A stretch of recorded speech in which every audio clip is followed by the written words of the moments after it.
To disconnect connectors from Perplexity AI is fairly simple.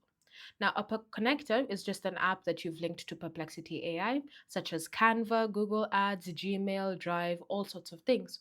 So, to disconnect them from each other and stop them from being able to work together, what you're going to do is simply open up Perplexity, then you're going to select Customize. Under Customize, you're going to then navigate to Connectors. From here, once you're in the Connectors section, you want to filter them out and just select Connected.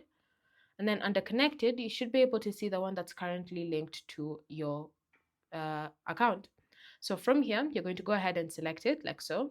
And in this pop-up, you're going to tap on the three dots here, and you're going to select Disconnect. Do confirm that you wish to disconnect. So tap on that like so.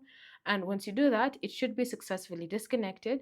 And now Perplexity will not be able to access any of your Google Gmails, calendar, all sorts of things, depending on what you've just disconnected. Thanks for watching. If you have any questions or comments, leave them down below, and I'll see you in the next video.